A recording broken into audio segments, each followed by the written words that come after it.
Assalamualaikum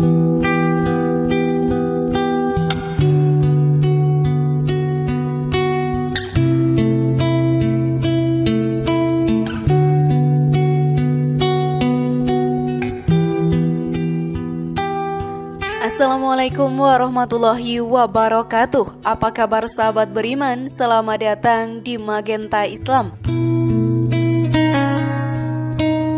Bukhari dan Muslim meriwayatkan sebuah hadis yang berbunyi, "Aku diperlihatkan di surga, aku melihat kebanyakan penghuninya adalah kaum fakir.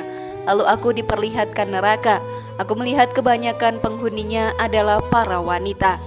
Naudzubillahi min dzalik. Mengapa banyak wanita masuk ke dalam surga?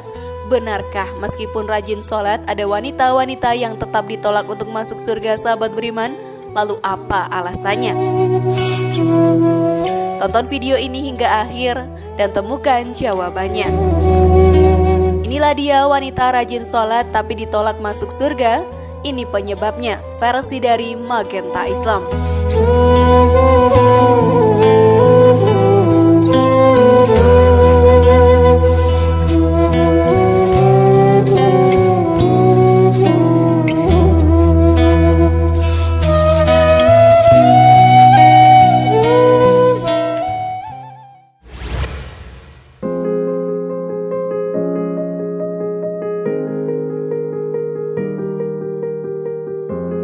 Sholat memiliki banyak sekali keistimewaan, sehingga membuat siapapun yang melalaikannya akan merasa sangat merugi.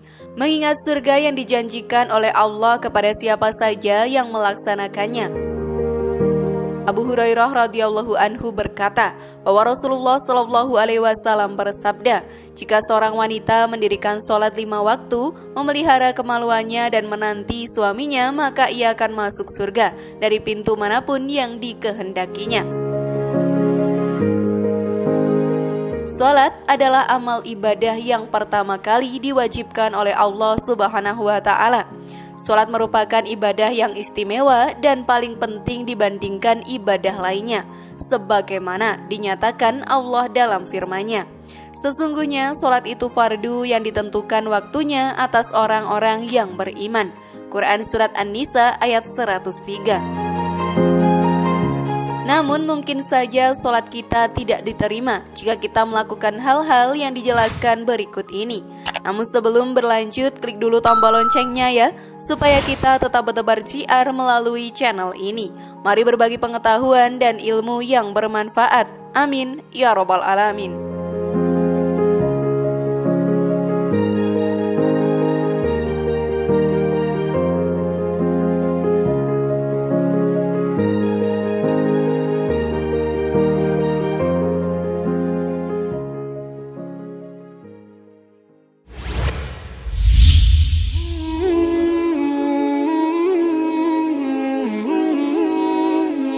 Mengaku sebagai keturunan orang lain. Jangan anggap sepele hal ini, sahabat beriman. Mungkin mengaku sebagai keturunan orang lain terlihat sebagai hal yang sangat remeh. Namun hal ini mampu membuat kita ditolak untuk masuk ke dalam surga. Hal ini sesuai dengan hadis yang diriwayatkan oleh muttafaqun alaih, sehingga terjaga kesahihannya. Dari Sa'ad bin Abu Waqqas radhiyallahu anhu bahwasanya Nabi Shallallahu alaihi wasallam bersabda, "Barang siapa yang mengaku sebagai nasab atau keturunan kepada orang yang bukan ayahnya, sedang ia mengetahui bahwa orang itu memang bukan ayahnya, maka syurga adalah haram atasnya." Yang lebih bahaya lagi adalah pengakuan seseorang bahwa dirinya termasuk keturunan Rasulullah Shallallahu alaihi wasallam tanpa ada bukti yang jelas, yang merupakan salah satu dosa besar. Jangan sampai surga haram bagi kita ya sahabat beriman. Naudzubillahi min dzalik.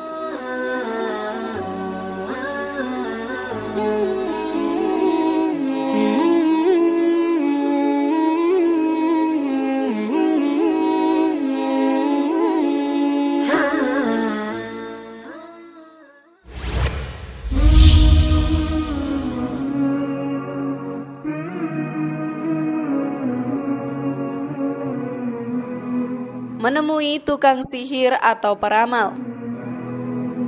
Perkara lain yang dapat menghalangi diterimanya amalan sholat seorang muslimah adalah mempercayai peramal, paranormal, ataupun dukun. Dalam sebuah hadis riwayat Bukhari dan Muslim dijelaskan, siapa mendatangi tukang tenun atau dukun paranormal kemudian dia membenarkan perkataannya, maka tidak diterima sholatnya 40 malam. Hadis riwayat Bukhari, Muslim. Perkara mempercayai dukun atau peramal tidak sesederhana itu, sahabat beriman. Perilaku ini merupakan perilaku syirik yang sangat dibenci oleh Allah Ta'ala. Kemudian kesyirikan pun bisa membesar. Awalnya hanya percaya kepada ramalan, tapi lama-lama percaya dengan hal-hal mistis lainnya, meminta pada selain Allah, dan bahkan mungkin sampai menyekutukan Allah.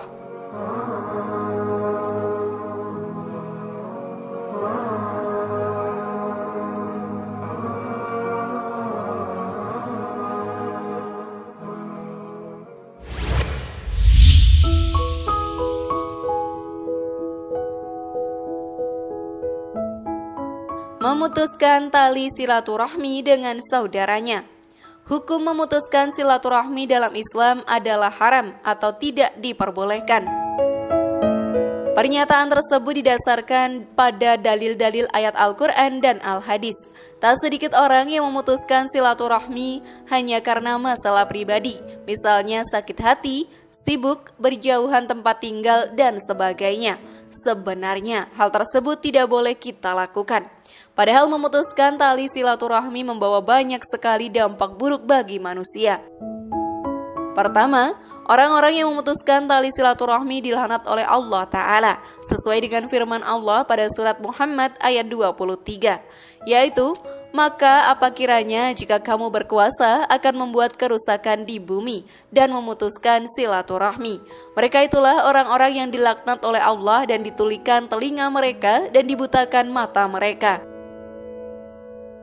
Selain itu, orang-orang yang memutuskan tali silaturahmi akan dibenci oleh Rasulullah SAW, mendapatkan siksa dunia akhirat, dijauhkan dari surga, serta tidak mendapat rahmat dari Allah Ta'ala.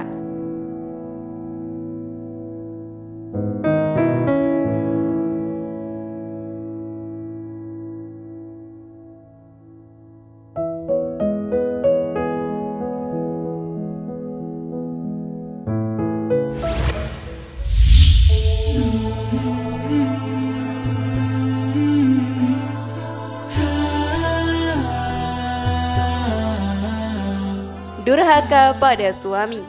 Sebagai seorang istri, maka sudah sepatutnya berkewajiban untuk taat dan patuh kepada suaminya dalam perkara yang baik.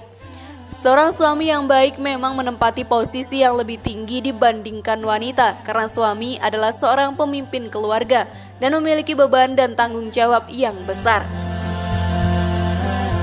Meski begitu, para suami juga tidak diperkenankan memperlakukan istri seenaknya saja, karena sudah sepatutnya setiap pasangan memahami hak dan kewajibannya masing-masing. Bila istri melakukan suatu tindakan yang melukai hati suami, maka segerakan minta maaf. Begitu pula sebaliknya. Selain dapat mengurangi keharmonisan sebuah rumah tangga, membangkitkan amarah suami, nyatanya juga dapat menghalangi diterimanya sholat yang dilakukan oleh sang istri. Hal ini didasarkan pada sabda Rasulullah SAW yang diriwayatkan oleh Ibnu Abbas radhiyallahu anhu. Ada 3 manusia yang sholat mereka tidaklah naik melebihi kepala mereka walau sejengkal, yaitu seorang yang mengimami sebuah kaum namun kaum itu membencinya, seorang istri yang tidur sementara suaminya sedang marah kepadanya, dan 2 orang saudara yang saling memutuskan tali silaturahmi. Hadis riwayat Ibnu Majah. Inilah yang berbahaya bagi para wanita, karena meskipun mereka merasa sudah sholat, tapi sholatnya tidak diterima oleh Allah Subhanahu wa Ta'ala, sehingga mereka pun dapat ditolak untuk masuk ke dalam surga.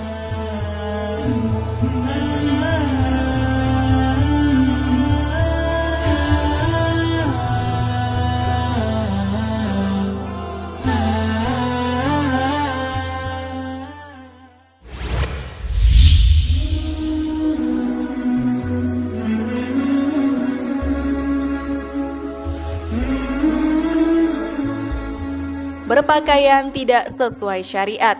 Bukhari meriwayatkan sebuah hadis dari Rasulullah SAW yang berbunyi, "Dua golongan penghuni neraka yang belum pernah aku lihat, kaum pembawa cambuk seperti seekor sapi, dengannya ia memukuli orang, dan wanita-wanita yang berpakaian tetapi telanjang. Mereka berlenggak-lenggok dan condong dari ketaatan. Rambut mereka seperti punuk unta yang miring. Mereka tidak masuk surga dan tidak akan mencium baunya. Padahal sesungguhnya bau surga itu tercium dari perjalanan sejauh ini dan ini." Sahabat beriman, kata telanjang yang dimaksud adalah memakai baju yang tipis atau ketat sehingga memperlihatkan aurat dan lekuk tubuhnya. Wanita yang berani memperlihatkan auratnya ini diancam tidak masuk ke dalam surga. Kemudian maksud dari pernyataan kepala mereka seperti punuk unta adalah wanita yang menguncir atau menggulung rambutnya sehingga tampak sebuah benjolan di bagian belakang kepala dan tampak dari balik hijabnya. Ancaman yang sangat keras bagi setiap wanita yang keluar rumah menonjolkan rambut yang tersembunyi di balik hijabnya adalah tidak dapat mencium bau wangi surga. Padahal bau wangi surga bisa dicium dari jarak yang sangat jauh sekalipun.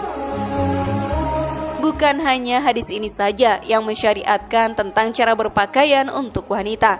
Sesungguhnya semua aturan ini hanyalah demi memuliakan wanita. Lantas mengapa umat muslim masih ragu untuk mengikuti syariat Islam demi kebaikan kita sendiri? Masih banyak aturan lainnya, seperti tidak boleh berlebih-lebihan dalam berhias, dilarang berpakaian menyerupai laki-laki, dan masih banyak aturan lainnya. Padahal ciri-ciri wanita seperti ini telah banyak sekali kita jumpai di zaman ini. Semoga bukan kita salah satunya.